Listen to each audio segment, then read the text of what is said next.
Man, this is lifestyles of the poor and unfucking fortunate. But I tell you what, but bitch, we got views. I remember the first time I heard about you was not even on this album. It was on that Project Pat bonus disc. Yep, I forgot about that. Good call. Crash the Club. Crash the Club. That's the first time I heard Lil Wyte. Land of Smackdown bonus disc. Bruh. And I'll never forget when Paul called me. He was like, hey, we're giving you a speedy. We're going to put you out a little earlier. And I was like, what do you mean? I ain't even finished the album yet. He was like, don't worry about it. We're going to put Crash the Club that we'd already recorded on Project Pat's new album as a bonus disc with you and Fraser Boy. Mm-hmm.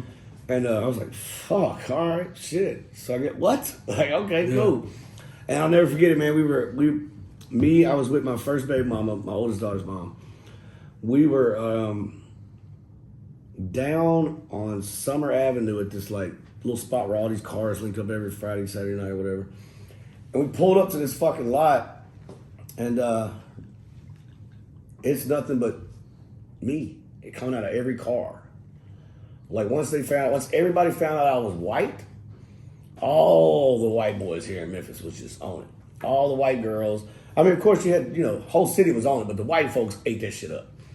And it was just weird, pulling up to a parking lot and don't know anybody in the parking lot. Everybody's jamming my shit and nobody knows what I look like because the album ain't came out yet. That's the way I felt. That's the way I was. So, I'm walking to the middle of this fucking giant car show type party deal, and everybody's just jamming this shit on repeat.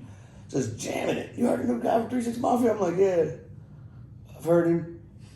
You know what I'm saying? Like, yeah, I've heard dude. He's all right. Yeah, because you're like, it's me. I'm sitting there, it's like, yeah, he's all right. He's cool.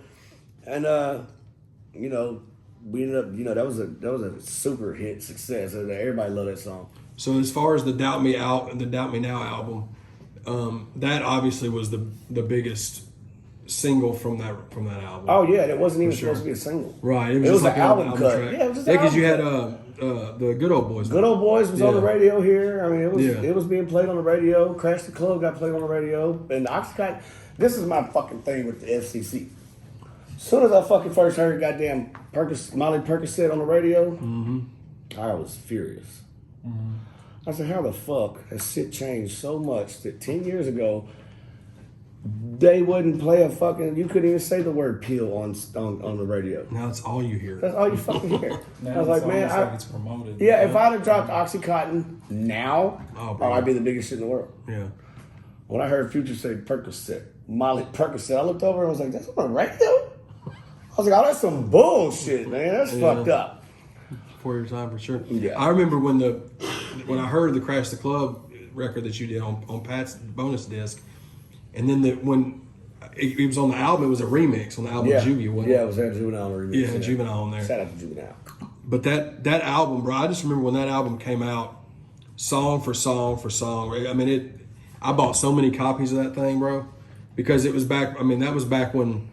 Motherfuckers will steal your shit, you break your shit, get it scratched. Get in the car with somebody and it gets scratched or somebody. Hey man, grab that CD of yours, bring it with me, bring it with us so we can listen to it on the way to the spot.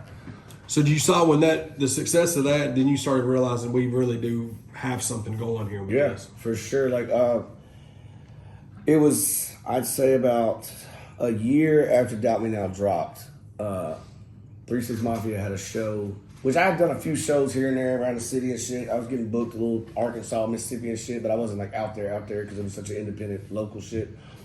Which I mean, it made it out everywhere, but a lot of people, they still wasn't booking me yet. Mm-hmm.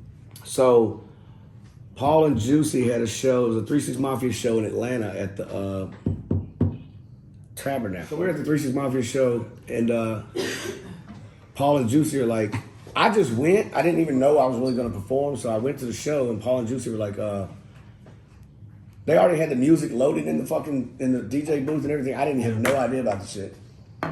Shout out to Rich for my C&T ashtray. Oh yeah, shout out Rich, man. He's my boy. He's my brother from another.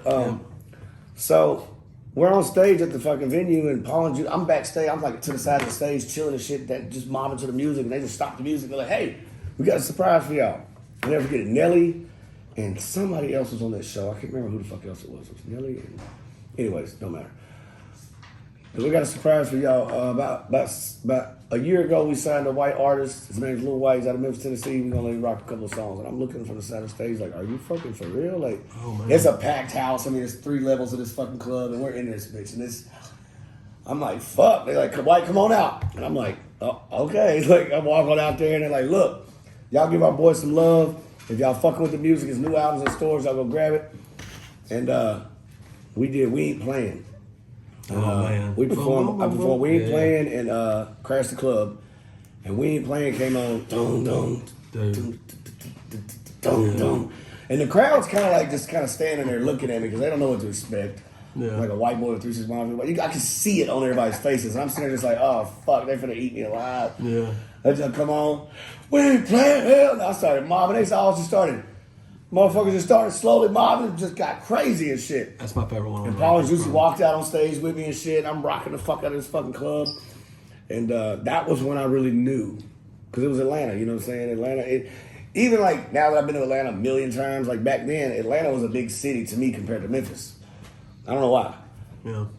But, you know, I knew then. I knew right then on that stage. I was like, all right, this shit's going to work. And, yeah, a lot of people saw it. And we saw an increase in sales in the Georgia area after that whole next fucking month. We just saw them just jumping. Yeah. But yeah, like that's when I really knew. Like I've been knowing for years. I knew once I signed, I had these little signs all over the place that was telling me it's gonna be all right.